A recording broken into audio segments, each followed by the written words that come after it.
Welcome to the Smith Publicity All Things Book Marketing Podcast, offering tips, insights, and advice from the best in the publishing industry.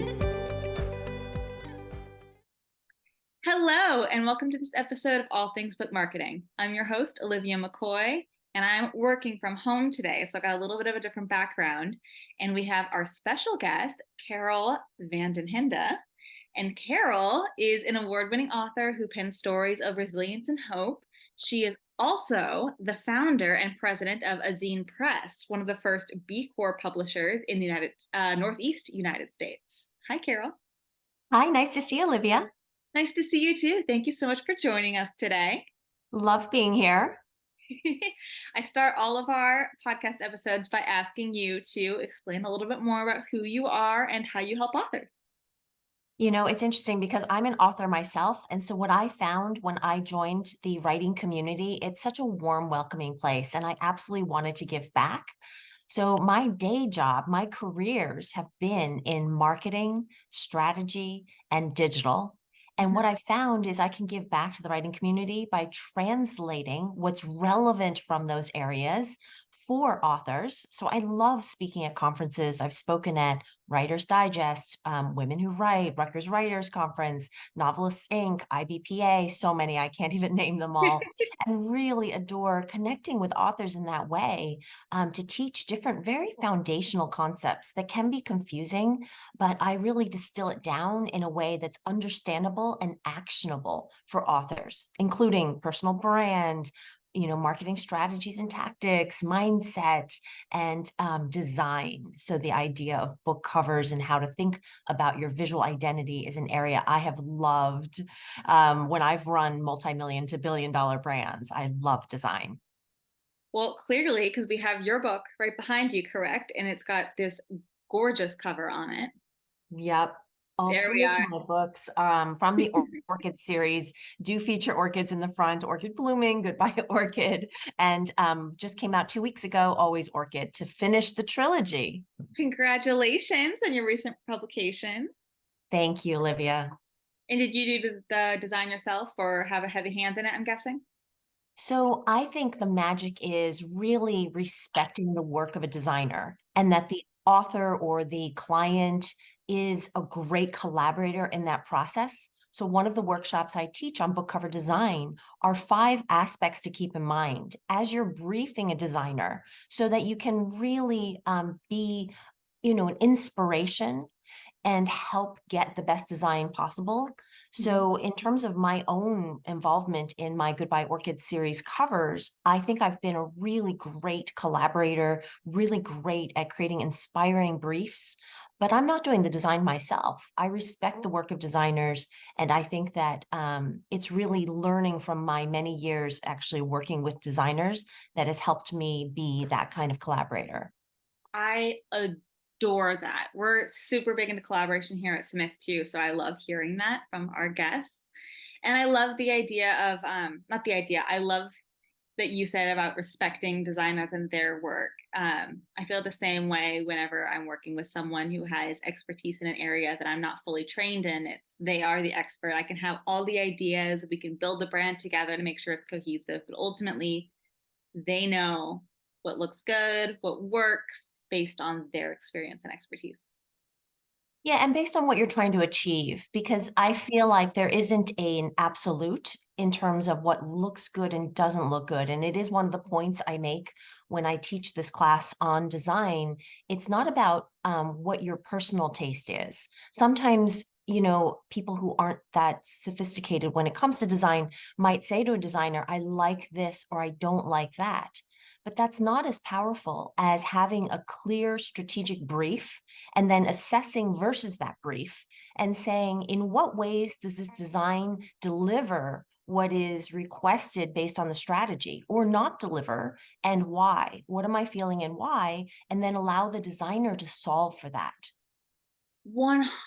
It actually reminds me of something we do in publicity when an author comes with this incredible point or topic they want to speak to, and we word it or work it into a way that fits a pitch format or fits that listicle format that so many journalists are looking for. So I completely understand where you're coming from. So let's talk about visual branding, which is the theme of this episode. So we know that it's more than just book cover, but what goes into a visual brand for an author?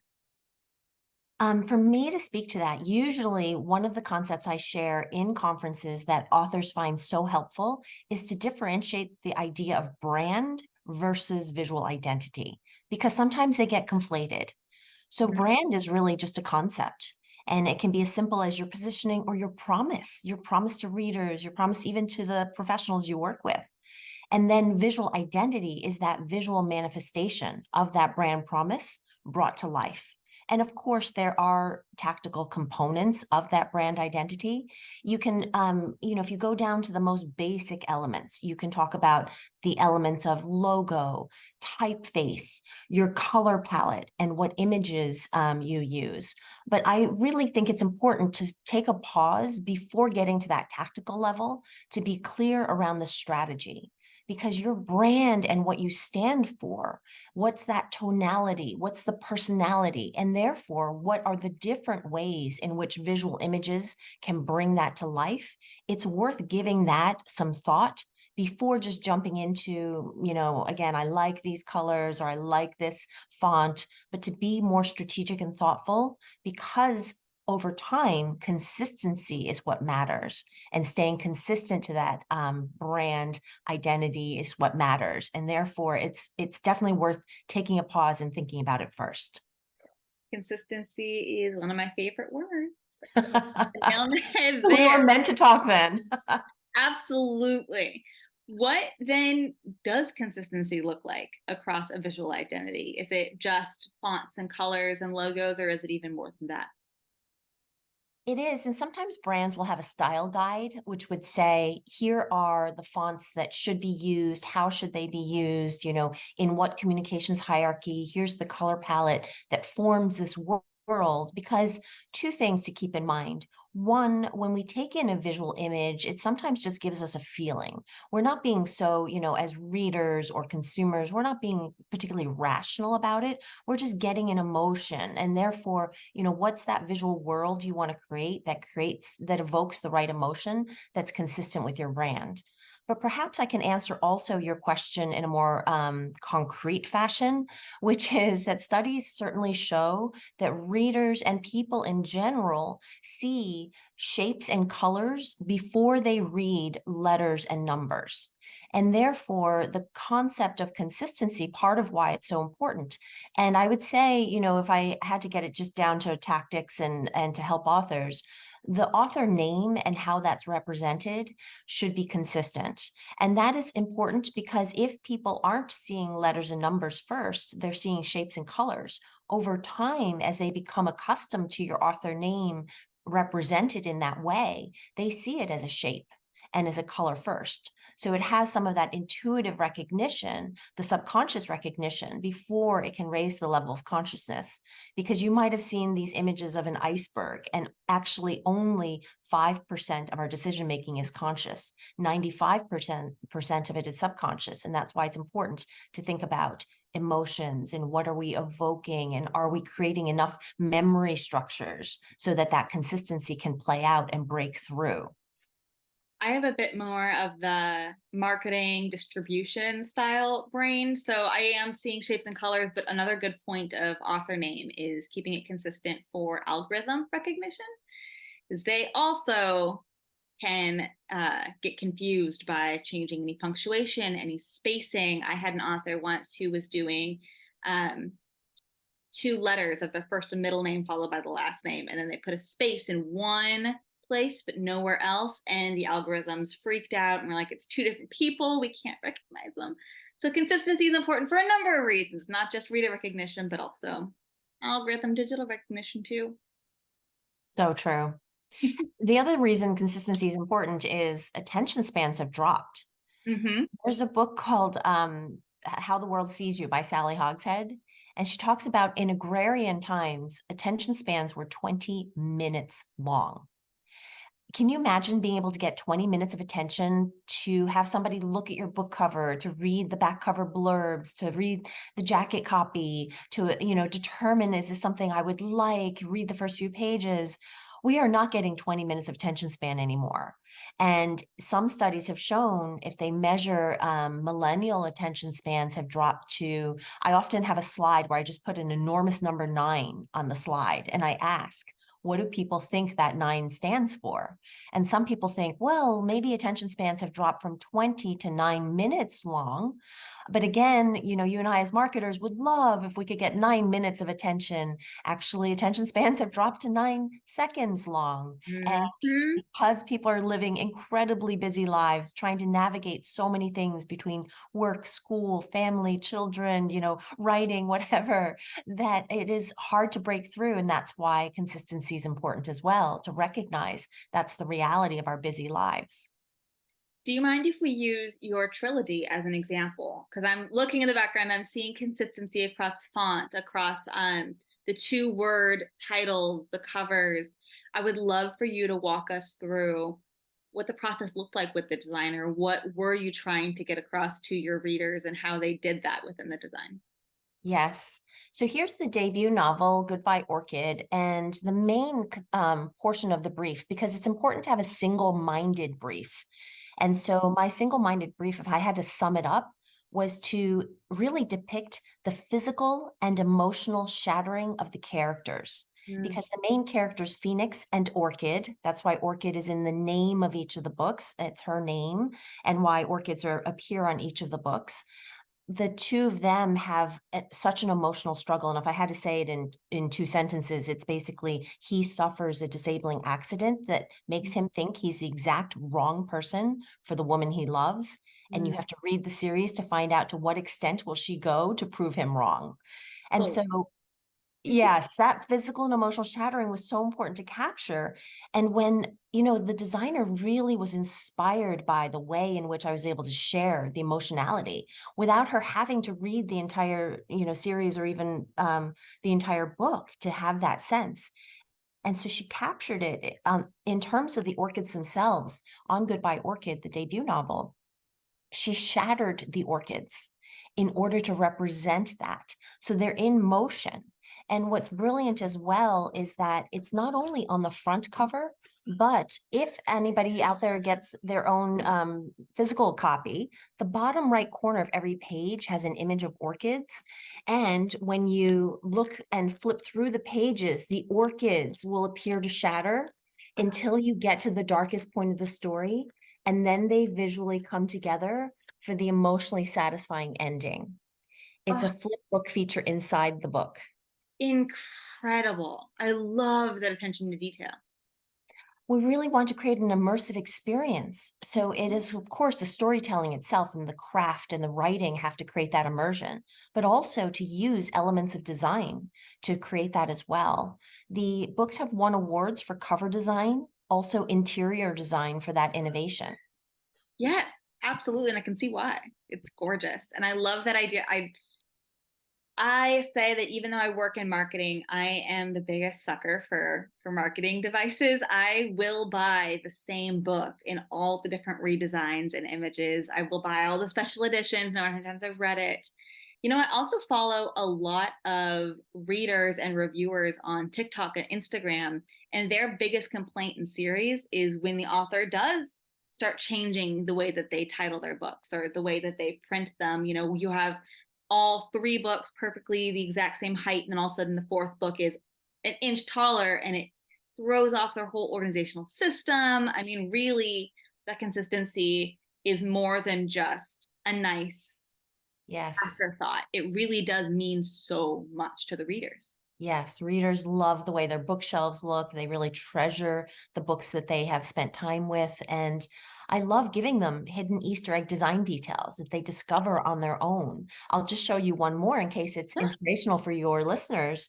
Under the hardcover, so usually under a jacket, it's just it's a plain book. But under here, because the covers are so gorgeous, we've also printed the beautiful orchids underneath the hardcovers. So people do collect them. People want the hardcovers because of that. We do have special edition ones as well. So for instance, the last book, Always Orchid, that just came out, The series is inspired by combat wounded veterans. And one of the combat wounded veterans, Noah Galloway, whom you may have seen competing in Dancing with the Stars, despite having lost an arm and a leg in Iraq, he competed against able-bodied dancers and came in third place finalist in season 20 or 15, perhaps, of Dancing with the Stars. He blurbed Always Orchid and talked about it being a representation of the strength of the human spirit, which touched me tremendously because he is the strength of the human spirit. And so we created a special edition version of Always Orchid with an excerpt from his quote on the front cover. And when I speak at events, people want that special edition. And what I love about this too is that you are taking the same content and you're rebranding and remarketing to the same audiences and to new audiences throughout time. So I know we talk about consistency and authors are like, but how do I refresh my series or my already published book without alienating the existing reader? And it's that, keep the original, but also work on repackaging, rebranding. How do I make it relatable to today's time and today's attention spans and today's design interests? Yeah. And it's not only through design that authors can do that. It's also through what are the relevant themes and what are the ones to really highlight for the audience with whom you're speaking. So for instance, for me, sometimes I am speaking with veterans since the series is inspired by combat wounded veterans. I'm also speaking at times to people with disabilities who may not be veterans. And these books have won awards for disability awareness, Royal Dragonfly Awards for disability awareness. Also, Springboard Consulting named me Disability Hero of the Year for the work in the series. Then there's also the fact that Orchid is half Asian, and the books have won awards for multicultural diversity. And so that can be an appealing aspect, so it depends on the audience. What are the aspects to really highlight that they're going to most resonate with? I'm also trained as a climate reality leader, and so sustainability does show up a bit in my series. And so sometimes people are drawn to that, and I think it's wonderful. Authors were creating such rich worlds, and we can choose what are the parts of that to, really help draw a reader in. Yes. Yes. You can speak to so many different audiences with the same content, just in a different way. I think that's incredible. Congratulations on so many awards too. That's very impressive. It has been such an interesting ride. And I think for me, what is most important is feeling that I'm able to touch readers. Readers say that, if they've been through medical difficulty, they feel very seen on the pages of the Orchid series. And if they haven't, they actually feel that their empathy is deepened through seeing what the characters go through. Phoenix faces a disabling accident, and seeing him go through the stages of grief, from denial to anger to bargaining to acceptance, and seeing how full of a life he can have is really inspiring for people. And we've touched on rebranding, remarketing existing already published books. Let's dive into a little bit more about timing. When is a good time to go back to books that were already published? How do we use a visual identity and a visual brand to draw interest to an existing series or previously published books, or even bring attention back to a brand that's existed and getting back into the swing of things? Tell me how. I'm not following the connection in the question between timing and how to draw attention to your series. I guess I'm asking, do we always need to publish a new book in a series to bring attention back to it? Or can we bring attention back to a series that's already previously published? Do we need something new every time, or can we rebrand and refocus on something that already exists? I've certainly seen people bring attention to series or books that are in their backlist.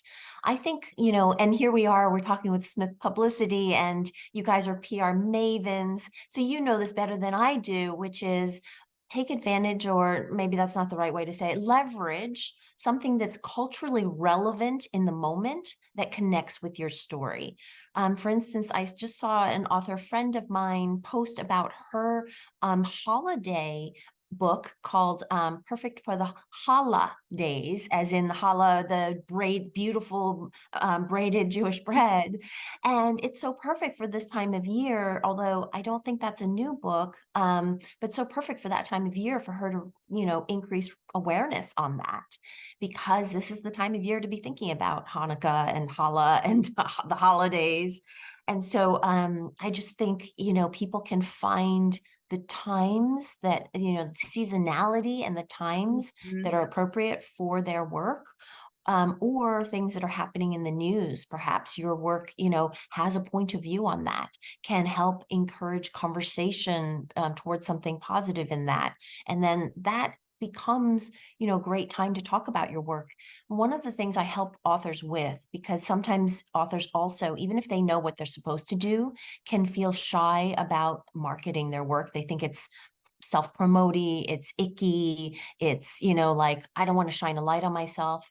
And so, especially for authors who have very purpose-driven work, and I do count myself in that as well. I'm a very purpose-driven leader, and my work is very purpose-driven. It can help to think about the reason you're marketing is to provide a benefit to readers and to shine a light on that mission, to shine a light on your work. It's not about shining a light on yourself. It's not about being self-promoting or trying to pat yourself on the back or about ego. If you allow the mission to drive it, then I think it can make it feel a little easier to get out there and to be vocal for the things that matter to us.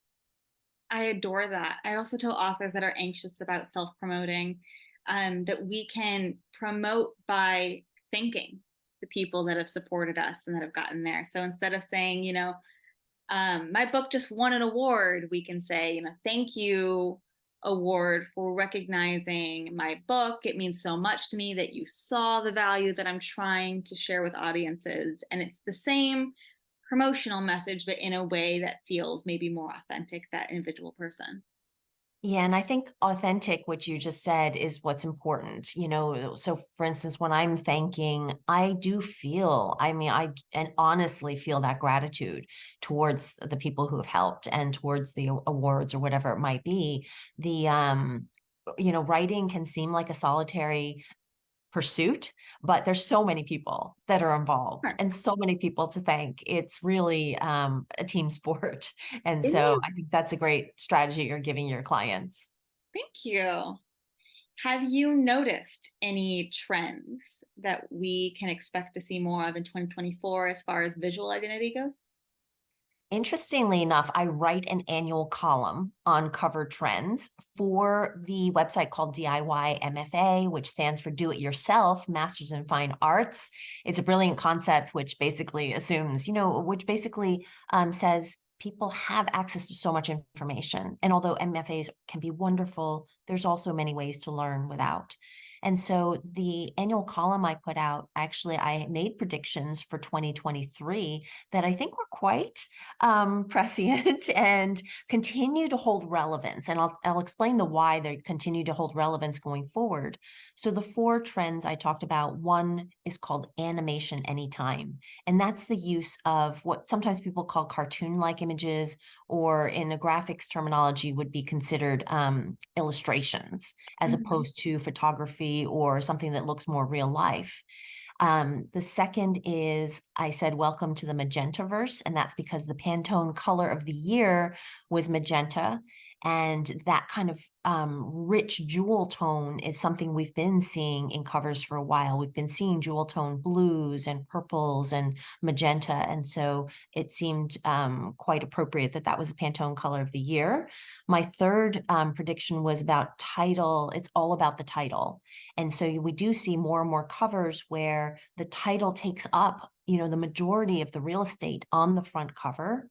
And then the fourth trend was called lighted up, which is the ways in which, despite a cover being two-dimensional and, kind of a lot of times they're matte covers, finding optical illusions and ways to trick the eye to create bursts of electricity or bursts of color and creating this neon effect that can be quite effective at pulling attention. And the theme throughout all four of these, and the reason I think that they will continue, is that we are living in an increasingly digital world.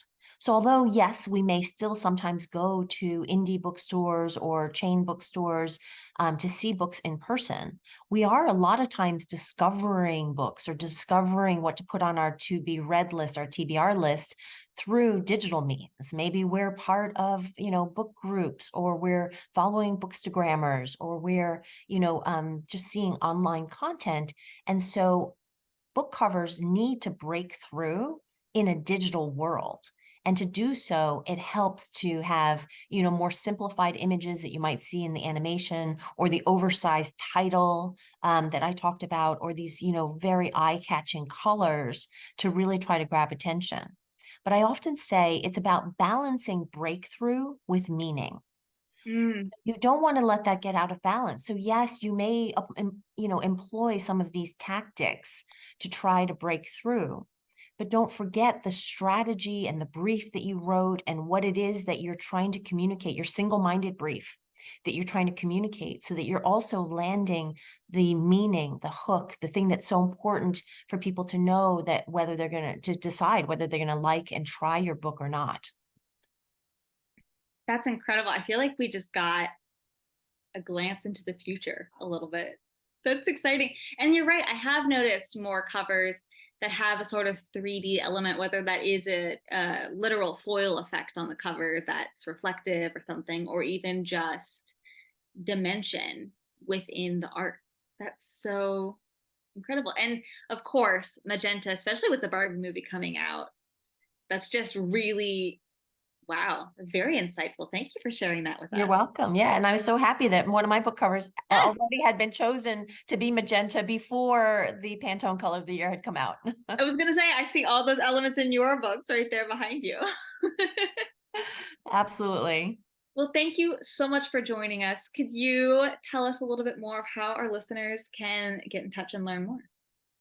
My website is an easy way, carolvandenhende.com. I feel like I should spell it because of that long Dutch last name. So carolvandenhende.com, or maybe my link tree is a little easier, linktr.ee/CVDH. Feel free to sign up for my newsletter. And also I do write a column for authors on DIY MFA. There's a really great set of articles already out there about cover design, about personal brand, all types of topics. I've even, co-authored some articles on legal topics. So there's a wealth of information there that people should feel free to dive into. Well, now I know what I'm doing with the rest of my day. So thank you. You're so welcome. Listeners, watchers, if you enjoy this episode, don't forget to rate, review, subscribe, and share it with anyone else that might be interested. We'll see you next time. Thank you for listening to this episode of the Smith Publicity All Things Book Marketing Podcast. To reach us and learn about our many services, visit smithpublicity.com or send us an email to info@smithpublicity.com.